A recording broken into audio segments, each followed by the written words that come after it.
अस्सलाम वालेकुम।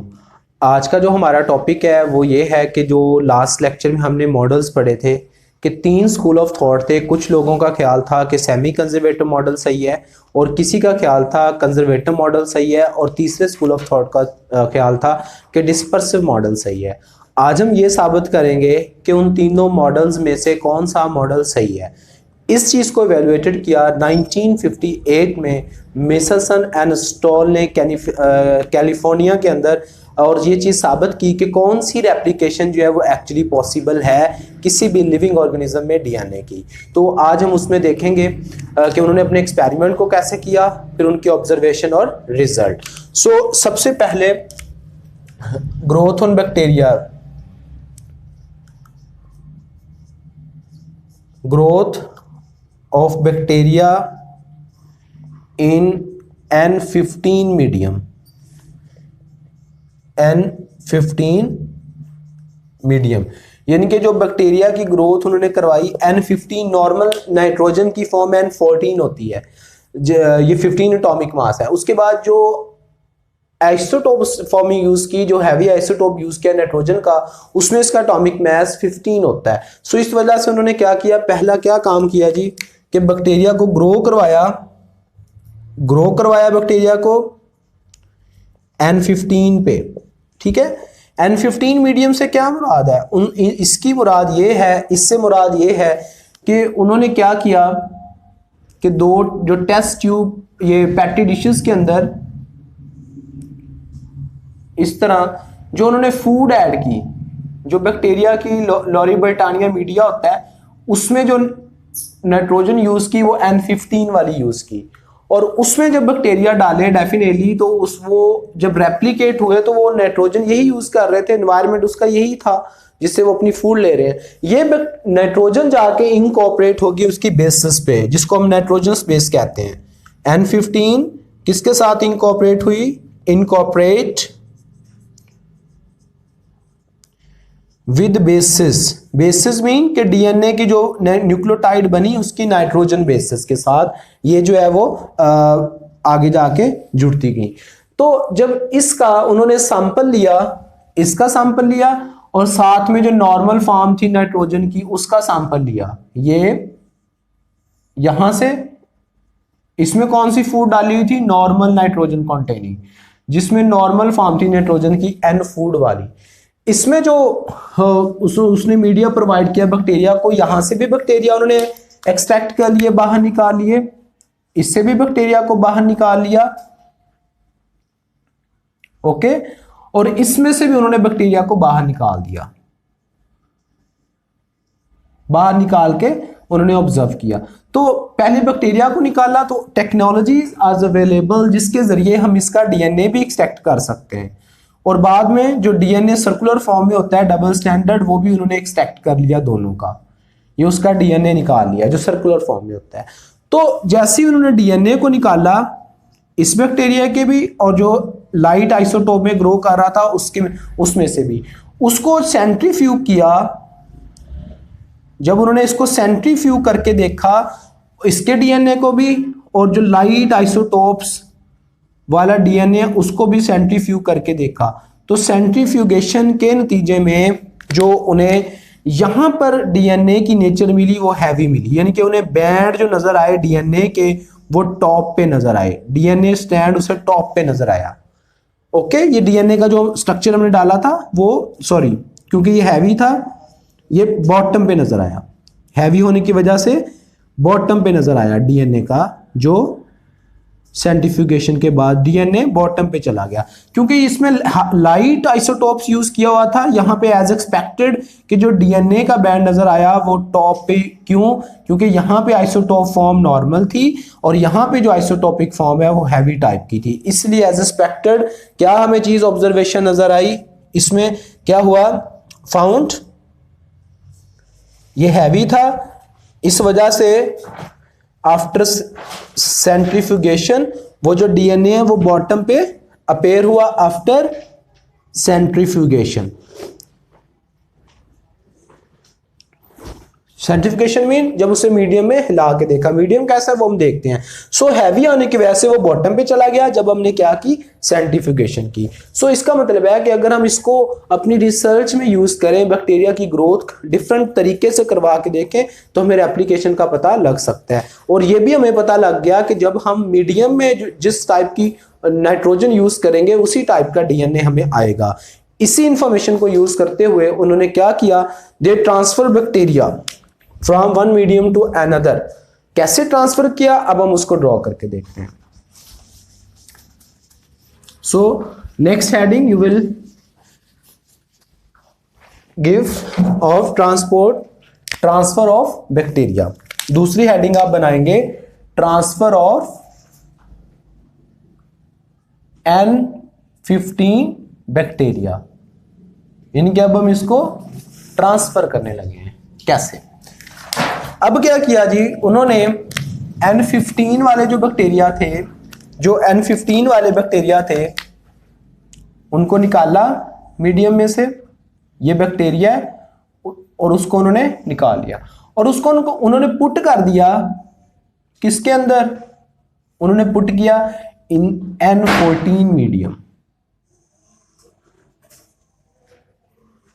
ओके, ये पैटी डिश है, इसमें कौन सी नाइट्रोजन यूज की हुई थी, N14 वाली, और जो बैक्टीरिया हम इसमें निकाल के पुट कर रहे हैं वो कौन सा पुट कर रहे हैं, N15 वाला।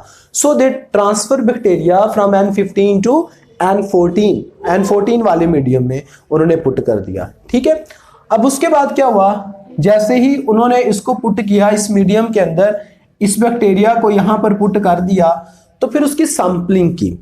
ओके, सैंपलिंग मुख्तलिफ ड्यूरेशन में, ये लेट्स सपोज के बैक्टीरिया ग्रो करने लग गए फूड के साथ साथ, और ये हमने बैक्टीरिया जो है वो पुट कर दिए N15 वाले, तो अब वो ग्रो करने लग गए। सो डेफिनेटली अपनी ग्रोथ के लिए, रेप्लिकेशन के लिए वो मीडियम कौन सा अब यूज करने लगेंगे, 14 वाला, N14 वाली फूड को यूटिलाइज करेंगे, फिर उनकी नाइट्रोजन बेस सिंथेसाइज होंगी। सो फिर उन्होंने सैंपलिंग की।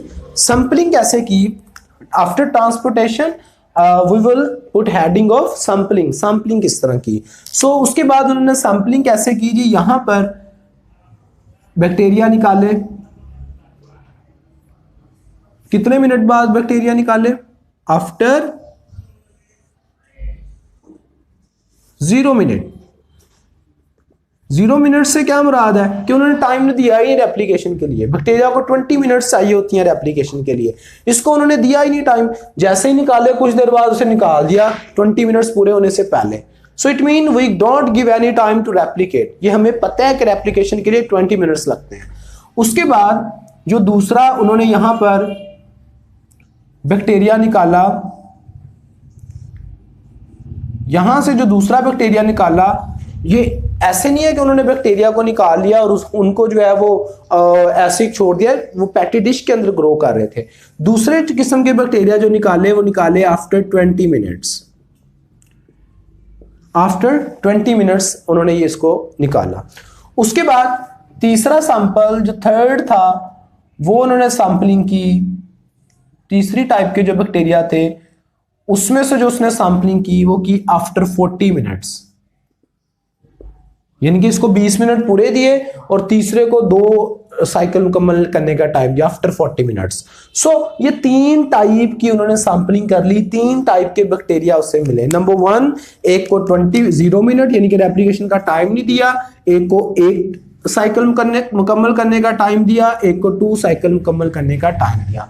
आप यहां पर चाहे बैक्टीरिया बना दें, चाहे आप उसमें पैट्री डिश बना के भी इस तरह टाइम मेंशन कर सकते हैं।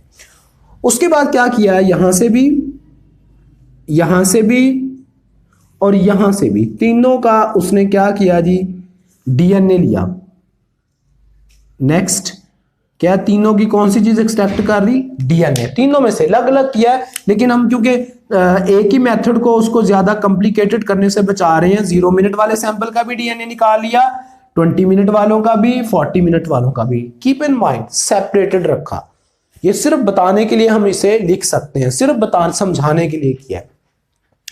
जब उसने सैंपल लेके डीएनए उसका एक्सट्रैक्ट कर लिया और उसके बाद उसने की सेंट्रीफ्यूगेशन। सो ट्रांसफर, फिर दूसरी हेडिंग कौन सी बनाएंगे आप बुक के अकॉर्डिंगली, सैंपलिंग। उसके बाद आप हेडिंग बनाएंगे सेंट्रीफ्यूगेशन। ठीक है, सेंट्रीफ्यूगेशन कैसे की, उसके लिए उसने क्या किया, सेंट्रीफ्यूगेशन के लिए उसने किया कि जितना भी डीएनए था उसको किसमें सेंट्रीफ्यूग किया, एक मीडियम के अंदर, और वो मीडियम किस चीज का था, that medium was of caesium chloride. किसका मीडियम था वो, सीजियम क्लोराइड। मीडियम का जो अंदर यूटिलाइज कर रहा था that was of caesium chloride, वो मीडियम सीजियम क्लोराइड का था। सो ये वाला जो है वो उन्होंने मीडियम यूज किया सीजियम क्लोराइड का। उसके जब उन्होंने इसको मीडियम प्रिपेयर किया तो उसकी वजह से यहाँ पे ग्रेडियंट स्टैब्लिश हो गया, मूवमेंट की वजह से ग्रेडियंट स्टैब्लिशन के कुछ आइंस ऊपर कुछ नीचे, डिस्पर्शन होगी आइंस की, उससे जो है वो डेंसिटी स्टैब्लिश हुई, यानी कि ऊपर कुछ ज्यादा पार्टिकल है या कम है, नीचे बॉटम पे हैवीएस्ट पार्टिकल चले गए, ऊपर नॉर्मल आ गए, तो एक डेंसिटी बन गई, यानी कि वहां पर एक पैरामीटर बन गया, एक स्केल डेवलप हो गया जिसके जरिए हम डीएनए को डिटेक्ट कर सकते हैं, जिसकी डेंसिटी जहां मैच होगी वहां पे वो पेयर होगा जब जो हमने उसमें डाला है। सो इट मीन इस चीज का तो हमें पता है, जो शुरू वाले एक्सपेरिमेंट में हमने देखा कि जब ये चारों के, उसने पहले इसको भी चेक किया हुआ है, ये कि अपने जहन में रखना है, जैसे शुरू में लिखा हुआ है कि उसने ये उसको पता है अपने कंट्रोल ग्रुप का उसे पता है, यानी कि जो N15 वाले बैक्टीरिया है उसका उसको पता है N14 वालों का कि जब वो उसको मीडियम में ग्रो करवाता है तो उसके नतीजे में उसको जो बैंड नजर आता है वो टॉप पे नजर आता है। ये ऑब्जर्वेशन मैंने आपको लेक्चर के शुरू में ही बताई हुई है। उसके बाद जो पहले हम इसको देखेंगे 0 मिनट वाले को, नेक्स्ट हम किसको देख रहे हैं, जो 0 मिनट वाला सैंपल है, ये एक्सपेरिमेंटल है। उसके बाद हम देख रहे हैं 0 वाले का।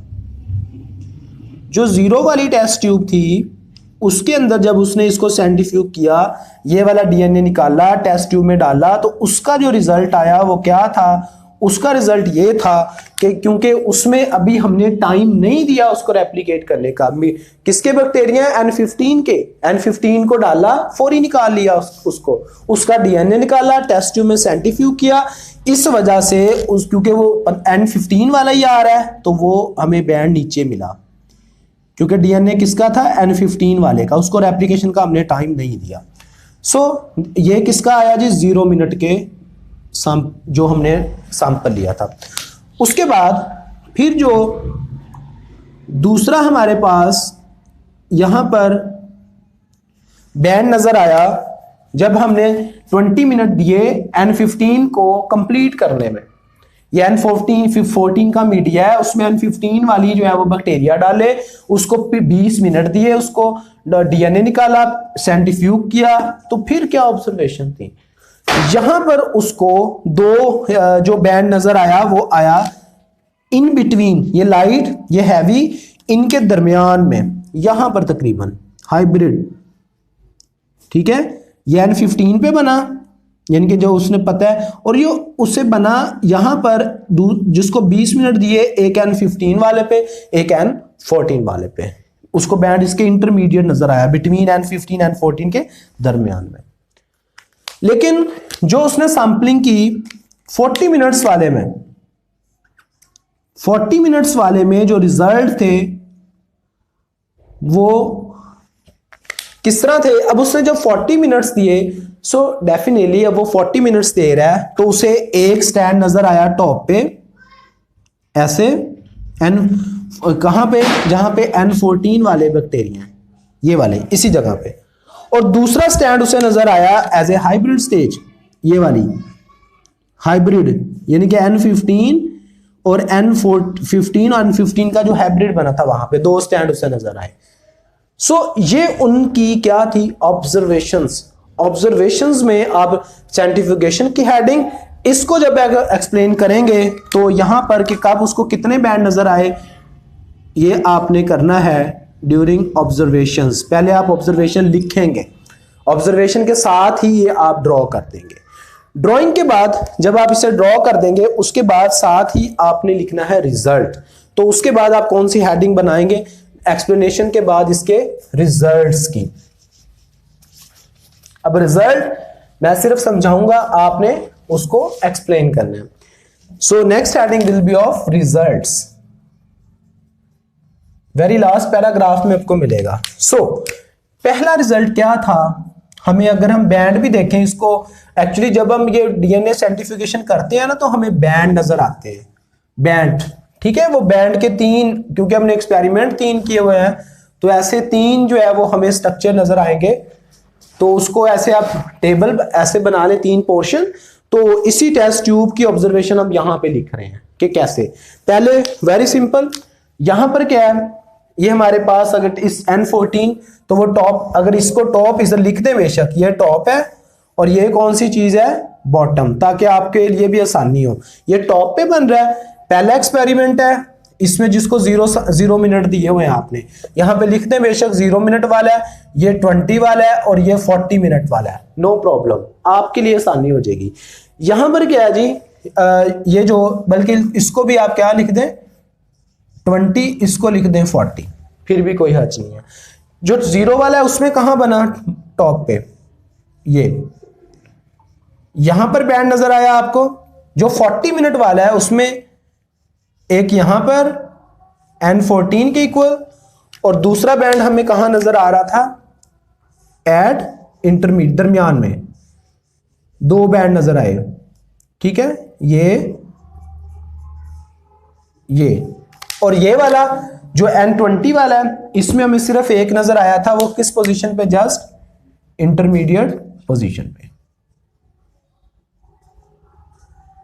ये इस किस्म की सिचुएशन। फिर उसने पीक्स बनाई हुई हैं, वो कंप्यूटर हमें पीक्स देता है। यहां पे कितने बैंड हैं, जस्ट 1 डीएनए का बैंड, ये कंप्यूटर ऑपरेटेड होता है तो उसमें ऐसे 1 बैंड। इसमें क्या है देख लें, N15 इसमें कितने, 2 बैंड है, एक देखें ऐसे यानी कि लाइट और एक इसी के जैसा। 2 पीक्स का मतलब है 2 बैंड यहां पर बने हैं, 1 2, इसलिए 2 पीक्स में जरा क्लियर कर देता हूं, ऐसे ऐसे। एक किसके इक्वल है, N14 के जो नीचे बनाऊंगा, ये देखो थोड़ा सा मैंने इस तरफ किया है, और ये हमारे पास एक बना ऐसे। ये N14 का एक है, तो थोड़ा सा इस साइड पे बनाना है ऐसे, ये थोड़ा सा उस साइड पे, और ये इंटरमीडिएट, एक N14 पे एक N15 पे। यहां पे 2 पीक्स का मतलब है हमें डीएनए के 2 बैंड मिलते हैं। सो ये उन्होंने ऑब्जर्वेशन की, तो फिर क्या ऑब्जर्व करते हैं, वो कहते हैं कि आफ्टर फर्स्ट राउंड, यहां पे तो टाइम ही नहीं ना दिया, यहां पर फर्स्ट राउंड ऑफ रेप्लिकेशन में, जब फर्स्ट राउंड लेता है, फर्स्ट राउंड ऑफ रेप्लिकेशन में क्या होता है कि हम उसे 20 मिनट दे रहे हैं। सो हमने डीएनए कौन सा डाला था, हमें पता है कि जो डीएनए था वो किसका है, N15 का, क्योंकि वो फूड N14 वाली है, उसमें N15 वाले बैक्टीरिया डाले हैं। सो इस वजह से जब हमने उसको, ये दोनों स्टैंड सेपरेटेड होंगे, तो जो नई न्यूक्लियोटाइड बनेगी वो इसी फूड की बनेगी जो हम यूज कर रहे हैं, वो किसकी थी, उसकी जो किसकी, N14 वाली। सो इस वजह से हमारे पास जो फूड लगी वो N14 की लगी। जो 2 नए स्टैंड हमारे पास डीएनए के बनेंगे वो डेफिनेटली वो किस टाइप के होंगे, they will be of hybrid type. इसलिए हमें यहां पर एक बैंड नजर आता है, और वो क्योंकि सारे इस किस्म के बनेंगे तो वो हम क्योंकि एक पे फोकस कर रहे हैं, सारे डीएनए बैंड का मतलब है क्लस्टर ऑफ जितना भी जीनोम है वो सारा सेंटर में पेयर हो रहा है। सो उसकी वजह से हमें यहाँ पर सारे के सारे एक बैंड वाले नजर आते हैं। और N जो 14 वाला है वो तो हमें पता ही है, जब डेफिनेटली जब डालते हैं वो इस किस्म का आता है, ये शुरू वाली बात है। और N15 का भी हमें पता है कि वो टॉप बॉटम पे आता है, उसका हमें पता है। ये N14 किया। उसके बाद जब हमने 2 राउंड दिए यानी कि 40 मिनट्स उसको दिए, सेकेंड राउंड में जब हम उसको क्या देते हैं, सेकेंड राउंड ऑफ रेप्लिकेशन, जब आप उसको सेकेंड राउंड 2 राउंड देते हैं तो कीप इन माइंड अभी एक राउंड में ये बने, यानी कि हमारे पास क्या कौन से बैक्टीरिया हैं, ये किस नेचर के हैं, हाइब्रिड। ये हाइब्रिड नेचर के बैक्टीरिया हैं, यही आ रहा है ना आगे। एक राउंड में ये बने, अब दूसरे राउंड में फिर उन्होंने खुलना है, तो मैं एक पे फोकस कर रहा हूं। जब लेट्स सपोज ये ओपन हुआ, ये और साथ में ये वाला रेप्लिकेशन में, तो फूड फिर भी N14 की ही यूटिलाइज होनी है। सो उस वजह से ये वाला स्टैंड बनाएगा, तो क्या बना, दोनों ही किस नेचर के हो गए, ये भी N14 का था और ये भी N14 का, इसलिए एक बैंड हमें लाइट मिलता है। और उसकी वजह से जब ये रेप्लिकेट होता है तो एक बैंड किसका है, N15 वाले का, एक किसका है, N14 वाले का, तो हमें क्या मिलते हैं, दूसरा बैंड हाइब्रिड मिलता है। सो इस रिजल्ट से हमें वाटसन क्रिक मॉडल में आपको वो जो ऑब्जर्वेशन थी वो यहाँ पर हमें सच साबित हो रही हैं। सो आप लास्ट पैराग्राफ में जो हेडिंग बनाएंगे वो होगी कंक्लूजन्स की। कंक्लूजन हमारा क्या है कि लास्ट पे जब आप लिखेंगे, क्योंकि उसने सही कहा था कि अनजिपिंग होती है और जो कंप्लीमेंट्री सीक्वेंस है वो एक्सपोज हो जाती हैं। एक्सपोज होने के बाद जो हमारे पास मॉडल है वो 50% न्यू सीक्वेंस कंजर्व कर ऐड कर लेता है और उसके बाद जो न्यू है वो 50% ऐड हो जाती हैं। दैट्स वाई जो डीएनए की रेप्लिकेशन है वो सेमी कंजर्वेटिव होती है। So this is all about which model is true, conservative, semi conservative and destructive. तो लास्ट स्टेज पे क्या हमें पता लगा, इनकी तमाम ऑब्जर्वेशन के स्टैंड खुलता है, न्यूक्लियोटाइड ऐड हो जाती हैं और उसकी वजह से जो है वो एक्सपोज होने की वजह से नए स्टैंड जो सिंगल हुए थे वो डबल हो जाते हैं। So semi conservative model is most accepted model and this is true model. Allah Hafiz.